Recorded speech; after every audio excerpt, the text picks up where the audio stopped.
আমার সকল প্রিয় বন্ধুরা, হেডমিস্ট্রেসের হেসেলের পক্ষ থেকে শুভ নববর্ষে তোমাদের সকলকে জানাই আন্তরিক শুভেচ্ছা, অভিনন্দন ও অনেক অনেক ভালোবাসা। যেহেতু আজ নববর্ষ, তাই সৌম্যর ইচ্ছে ছিল সপ্তপদীতে গিয়ে বাঙালি খাবার খাবে, কিন্তু বাদ সাধলাম আমি। বছরের এই প্রথম দিনে পরিবারের সবাই মিলে খাওয়ার একটা আলাদাই আনন্দ রয়েছে। তাই সকাল থেকেই আজ আমার কেটে গেল হেসেলে। আজ কিন্তু অনেক কিছু রান্না করেছি। শুনবে কি কি রান্না করেছি? ছিল শুক্তো, ভেজ ডাল, কলমি শাক ভাজা, ঝুড়ো আলু ভাজা, দই পটল, চিংড়ি মাছের মালাইকারি এবং আজকের মেইন অ্যাট্রাকশান ছিল ভেটকি পাতুরি। চলো ভেটকি পাতুরির রেসিপিটা তোমাদের সঙ্গে শেয়ার করে নিই।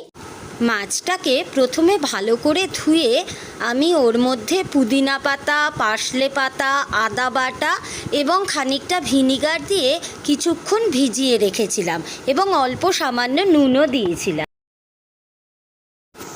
এবার মিক্সিতে কালো সর্ষে, সাদা সর্ষে, সামান্য পোস্ত, নারকেল কোড়া, সামান্য চালমগজ, কাজু এবং পার্সলে পাতা ও 5টা কাঁচা লঙ্কা দিয়ে একটা স্মুথ পেস্ট তৈরি করে নিলাম। এরপর ওর মধ্যে দিলাম সর্ষের তেল আর শুকনো লঙ্কার গুঁড়ো, সামান্য নুন এবং স্বাদমতো চিনি দিয়ে পেস্টটাকে খুব ভালো করে নাড়াচাড়া করে নিচ্ছি।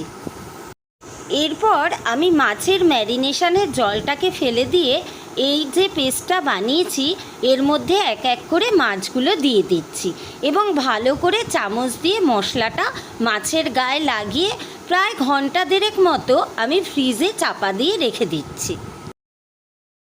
কলা পাতাগুলোকে ভালো করে ধুয়ে পরিষ্কার করে একটু গ্যাসে সেঁকে নিতে হবে, তা না হলে কিন্তু যখন মাছটা দেব তখন যখন খামের মতো ভাঁজ করব তখন ভেঙে যেতে পারে। তাই আমি কলা পাতাগুলোকে ভালো করে সেঁকে ওর মধ্যে একটা একটা করে মাছ দিয়ে ওপরে বেশ খানিকটা মশলা দিয়ে খামের মতো করে ভাঁজ করে সুতো দিয়ে ওটাকে বেঁধে নিচ্ছি।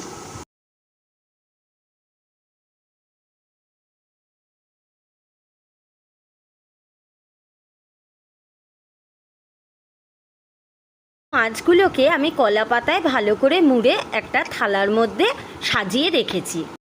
এবার একটা টিফিন কৌটোর মধ্যে আমি অল্প অল্প করে ওই কলা পাতায় মোড়া মাছগুলোকে একটা প্রেসারে সামান্য জল নিয়ে তার মধ্যে টিফিন বক্সটাকে ভরে দিয়ে একটা সিটি মেরে নেব। এখন আমি টিফিন বক্স থেকে মাছটাকে তুলে নিয়ে কড়াইয়ের মধ্যে সামান্য একটু তেল দিয়ে পাতুরিটাকে এপিট ওপিট করে ভেজে নেব। এতে করে কিন্তু পাতুরির স্বাদ 4 গুণ বেড়ে যায়।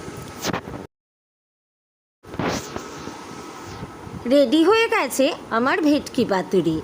সায়ন্তন কিন্তু আর অপেক্ষা করতে পারছে না, কিন্তু এত আনন্দ আয়োজন সবই কিন্তু বৃথা চাটনিকে ছাড়া। তাই চাটনিকে সঙ্গে নিয়ে লাইক, সাবস্ক্রাইব, কমেন্ট পাওয়ার আশা নিয়ে আজকের মতো বিদায় নিচ্ছি। নতুন বছর তোমাদের সবার ভালো কাটুক। চলো টাটা।